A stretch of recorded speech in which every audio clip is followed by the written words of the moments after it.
The following is a message by Premier of the Virgin Islands, Dr. the Honorable D. Orlando Smith, OBE. Ladies and gentlemen, as the person to whom you have entrusted the leadership of this territory, it is important that I report to you on the state of the territory as it relates to our financial health and the challenges we continue to face in the economy. You have demonstrated confidence in my colleagues and me by returning us to government, for which we thank you. In being entrusted with this great responsibility, we undertook to first of all tell you the truth about the state of the economy as we found it, and secondly, to do all that we can to increase revenues to the Treasury by attracting investments while we continue to build the infrastructure and protect our primary markets. The Virgin Islands, not unlike the rest of the world, is facing a number of challenges. These challenges are not new, but bear their origins well before this government took office. What I can assure you is that your choice was a good one, for you have a government that takes its responsibility and accountability to its people very seriously. This is serious business, and it demands the efforts of serious and committed servants of the people. We are willing to confront the issues beyond the surface and implement thoughtful and sound strategies to overcome the challenges this territory now faces. We hear your concerns and take your advice. We are listening carefully to them and use them to formulate and implement solutions while we work selflessly and tirelessly on your behalf. I would therefore like to thank you for the patience and understanding you have exercised thus far. Beyond the preoccupation we have had in recent months in respect to the financial services industry, it is now time that I make a follow-up statement to the one I made a few weeks ago. Given the continuing world recession and the demands on the public purse, understanding the true fiscal position of the government of the Virgin Islands has been a priority for this government. When we assumed office in 2011, we undertook a preliminary review of our finances. We had preliminary indications that the finances were deteriorated. You see, as a physician, I know the critical importance of the right diagnosis, however dire. I therefore did an extensive investigation in 2012, which indicated that the fundamentals of sound financial management and accountability were not in place, largely due to the discontinuation of reform of the processes during the prior 4 years. To compound the situation, there was very little inward investment during the past 4 years, and some of the investment initiatives that my government solicited during 2003 to 2006, which would have done much to buffer the impact of the global economic downturn by providing work for people and increasing revenues to the Treasury, were discontinued. Ladies and gentlemen, the BVI is a small territory with a population of about 30,000, but with all the infrastructural needs of populations many times bigger than we are. So whether we have 1,000 students or 10,000 students, we need to ensure a world-class primary, secondary, and tertiary education for them, because that guarantees our present and future as a country. Whether we have 500 patients or 50,000 patients, we need to ensure that the system of public health is in place, that a hospital exists to handle the healthcare needs and demands of our people. Whether we have 8,000 households or 80,000 households, we have to put in place a sewage system to dispose of our waste. And being in the tourism business, we obviously have to get our tourists to our shores and create activities for them while they are here.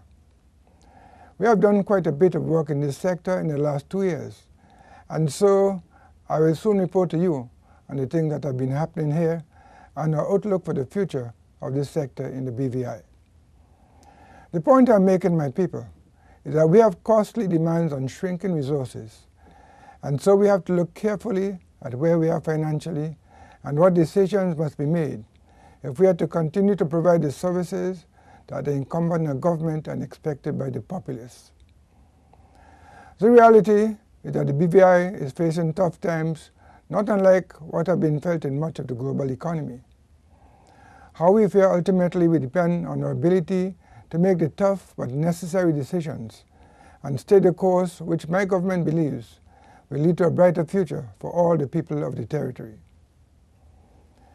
Just under 2 weeks ago, I spoke on the environment in which we currently operate with respect to the financial services industry, and the many things that we are currently doing in this sector to ensure that we remain competitive and maintain our market share. Be assured that there is a certain level of diplomacy and a political savvy that is required to be heard, respected, and trusted in this global industry. And I personally am continuing these efforts on your behalf. Today I therefore speak in more general terms about our economy. The main problems relate to a slowdown or dip in revenue growth and an increase in infrastructural demands. Our gross domestic product fell slightly from an estimated $915 million to an estimated $909 million, a reduction of a mere 0.7% from 2011 to 2012. However, while certain sectors of the economy like job markets are showing some slowdown, other primary indicators of the territory's gross domestic product, such as tourism and financial services, illustrate that we are holding our own quite well, despite the challenges before us. With shrinking revenue and without increasing our liability and breaching the borrowing guidelines, my government has to find a way to inject a level of funding into the economy that will ensure that infrastructural needs and social infrastructure projects continue to be funded. To do otherwise would further negatively impact the economy. We believe we have found a solution. We are critically examining our various loan commitments with a view to consolidation and refinancing. With interest rates at the lowest ever been in decades, a consolidated loan would actually result in a lower combined payment and more room within the guidelines for additional borrowing. This would allow us to pay for some of these critical infrastructural projects without increasing government's overall liability. We expect to have access to at least $100 million as a result of this exercise. I will continue to update you on my progress with this initiative, and I'm asking you to continue to put your confidence and trust in me as your leader to get us safely across this difficult path. I promise you I will do so, but I need time, your patience, and your understanding. It is true that the government of the Virgin Islands is today less able to let as large a number of contracts as was the custom in the past decades or so. Unfortunately, unlike during the previous 4 years of my administration, very little was done to encourage investment and small business development, which forms the backbone of any economic growth. But I assure you, my people, my government is working hard to fix this. This government will continue to fund its commitments, including the civil service, its largest single expenditure. All around us, governments are reducing their civil service and also cutting their salaries. We have been able to avoid both of these things thus far out of a strong and deep commitment to our people. We recognize that the greatest resource and most important assets are our people, and they can rest assured that the territory's budget woes will not be settled on their backs. Yet we cannot do this alone, but require civil servants to recognize the sacrifices that are being made to protect them. I therefore expect them to be determined to work hard, selflessly and efficiently to serve the people of this territory. Some insensitive souls, purely to gain political mileage, would have you believe that we are being misers, growing the proverbial grass while the horse is starving. This, my people, is simply not true. On the contrary, it is totally irresponsible for any government to proceed without setting resources aside for a rainy day. That is a bad formula that got us here in the first place. In the times of plenty, when it would have been easy to set reserves aside, we did not do so. It was my government's vision and leadership that established a dedicated reserve fund to meet the requirements of the borrowing guidelines that predated the protocols for financial management. The former borrowing guidelines and the current protocols for effective financial management require that these reserves be at a level that allows us to meet 3 months of operational expenditure. This is good financial management practice. The first contribution of $1.1 million was made by my government in 2004. However, previous spending without savings means that the level of reserves needed to meet this requirement falls short. As a result, Any loans that we need to take out to develop this territory must be approved by the United Kingdom. This is where we are now, and while there's enough blame to share around, I am actively seeking solutions. I am pleased to say that by building these levels in excess of the minimum requirement, we'll be able to borrow without having to seek external approval, thereby returning a high level of decision-making authority to you, the people. I know that this is a level of independence that we all desire. Today my government is indeed left with this difficult task of putting this economy back on track. But we are up to it. As difficult as things may be in the BVI now, I can assure you that without careful management, they could get a lot worse. My people, I have already explained my commitment to the civil service, but please understand that the cost to run the civil service is very high. This year we will spend in excess of 40% of our budget on wages and salaries alone, and another 40% on other aspects of running the civil service and having it meet its mandate to the people of this territory, which leaves precious little to engage in capital projects. This is nothing new. It has been a reality for some time. We therefore need greater efficiency and productivity, and yes, transparency and accountability to curtail this trend. The significant changes that have been occurring within my administration in respect to its financial reporting standards has illustrated that there is much work to be done regarding our financial management practices. While others may have delayed or ignored these needed changes, I consider that it would be a breach of trust and mismanagement of our affairs for me to do so. As you know, we commissioned PricewaterhouseCoopers to conduct a forensic audit of the Treasury. The results are serious and telling. Suffice it to say that certain adjustments in the Treasury's operational policies highlight that the financial reporting practices were not satisfactory and hence could not reflect accurately the true fiscal position of the BVI government, which was on preliminary examination not good. The true picture will soon be determined. The development and subsequent signing of the protocols for effective financial management was a significant step. Its application has played a prominent role in the progress we have made in financial management and in accountability to the people of the British Virgin Islands. To relax a position now, such as being called for by colleagues on the other side of the aisle, would be irresponsible. Many of you have complained to me about the high prices we all face in the supermarkets and stores. Some of you have indicated that this is your reason for buying outside the BVI. As you may know, once spent, those monies are no longer available to circulate in our economy, so we hold a double-edged sword.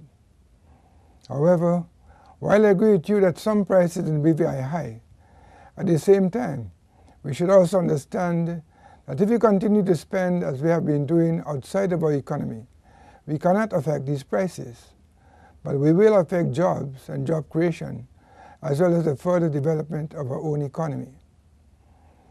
I also had to cry of the local merchants: high shipping costs, high fuel prices, increasing cost of goods.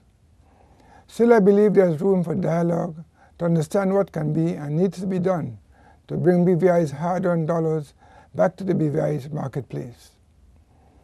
In this, we all have a responsibility.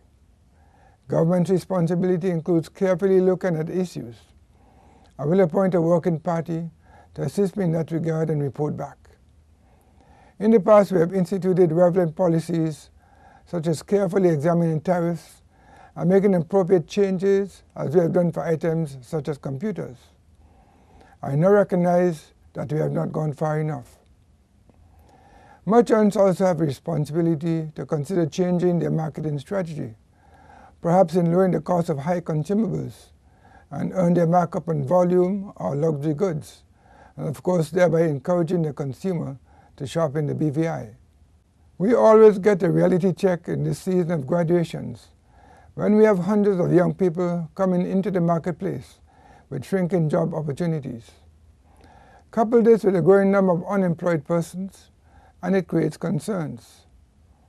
It is also the case that some individuals are waiting for a specific job before they are sent to join the workforce.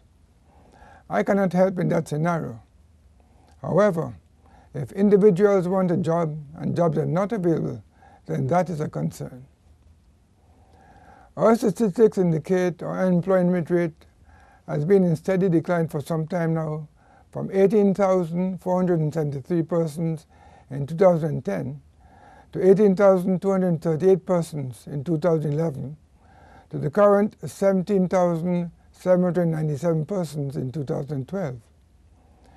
This indicates a decrease in employment of 1.3% between 2010 and 2011 and 2.4% decrease between 2011 and 2012. In many instances, these persons are persons here on work permits. Nevertheless, I've asked my Minister of Labour to look again at his work permit policies to determine the jobs that can now be done by BV Islanders, belongers and residents, rather than constantly increasing the burden on the infrastructure, education, health and roads, etc., by new awards of work permits. I can assure you, my people, that the government is working on all fronts, day and night, to get us back to the position of prosperity we once enjoyed. The path to recovery begins with putting our house in order. We cannot expect to achieve a successful economy without a properly functioning central government. We are underperforming when we are capable of doing much better. That has to change. We have started a process. We are making significant strides within to improve existing systems, to produce and to provide us with information and tools commensurate with a modern civil service. This is why we are requiring proper strategic planning, budgetary discipline, revenue forecasting, cash flow management, debt management and consolidation, among other things. The forensic audit within Treasury Department was another significant step.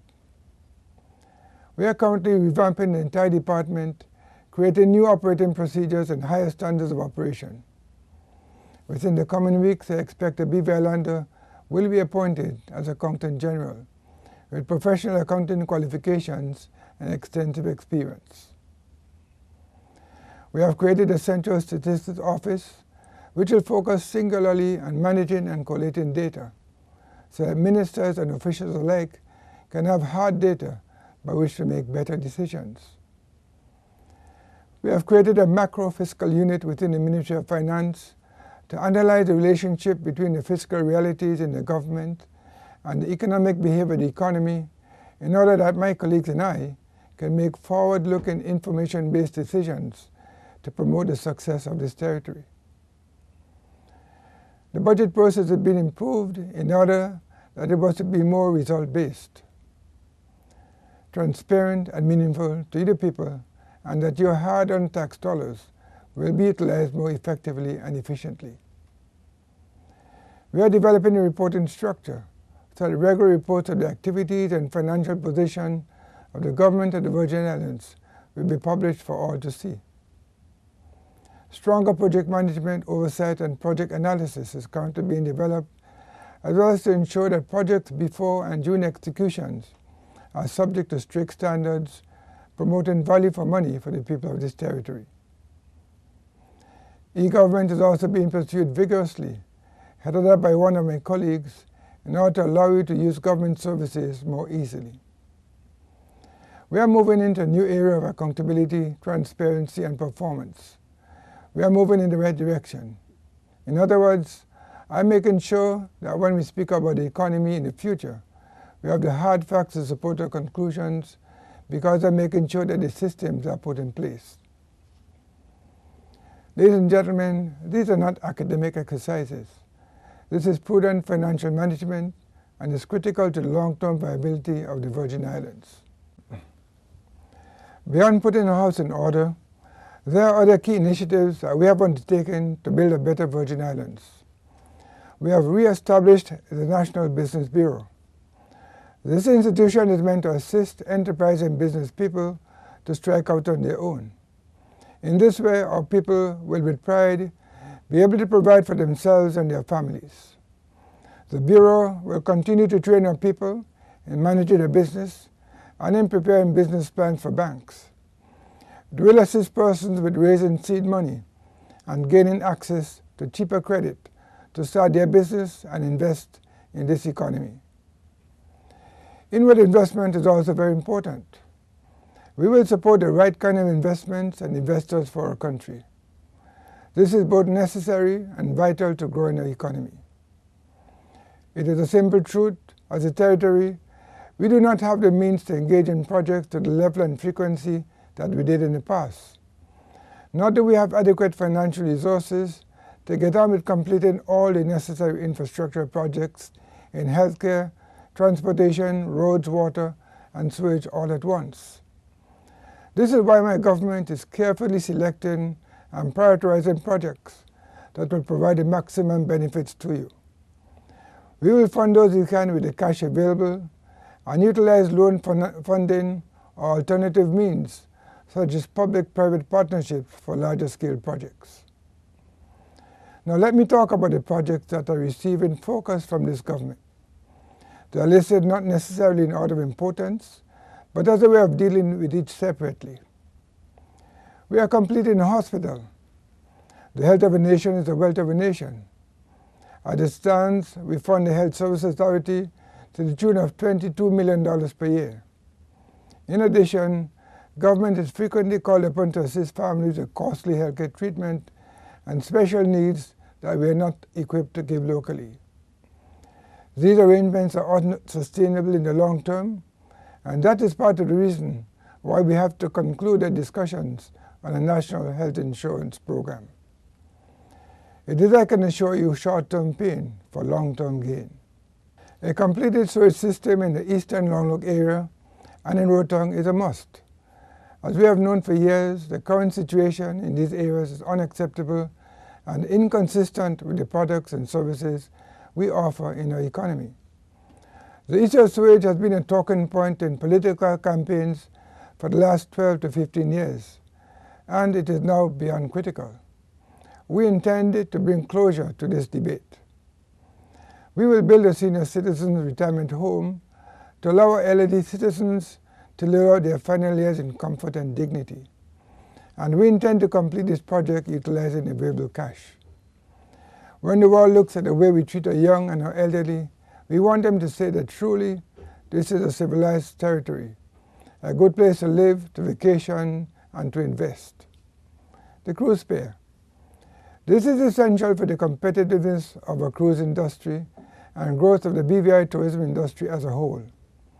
We will continue to look carefully at how we manage this subsector, but make no mistakes, we will ensure that our taximen and vendors who rely on cruise tourism to support their families remain integral to this sector.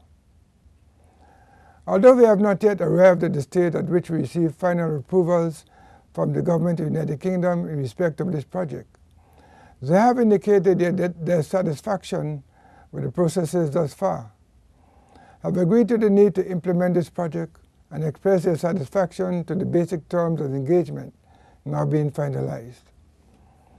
I expect to report to you on the finalization of this process in the coming weeks, but I am optimistic that construction on this project will likely begin in earnest this summer.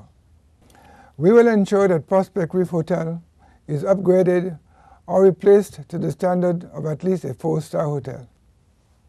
This will be done by attracting inward investment and affiliation with a global brand.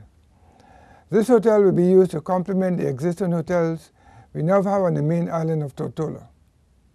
And I'm happy to report that we are now reviewing several groups who have expressed interest in its development, and we'll be making a decision within the next 2 weeks to engage with one of them to get this project underway. Finally, the upgrade of the Terrence B. Lethem International Airport. I've indicated on previous occasions that this is the single most important infrastructure project in the BVI. Why do I believe this? Simply because tourism and tourism-related activities earn the bread that is served on most of our dining tables in the BVI. If we cannot get our visitors to our shores quickly, safely, and enjoyably, we cannot earn that bread or maximize our visitor experience and spend it. Our market scans indicate quite clearly that the visitors to our shores are less likely to spend excessive quantities of time traveling to and from the vacation destination. We must facilitate easy and quick access to and from the BVI. The expansion of the TB Leadsom Airport is key in this regard.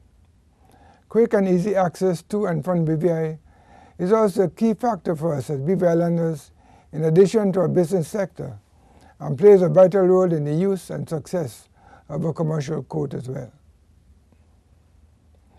Our transportation infrastructure is also hampered because the ferry services continue to perform below an acceptable level to serve the needs of the traveling public.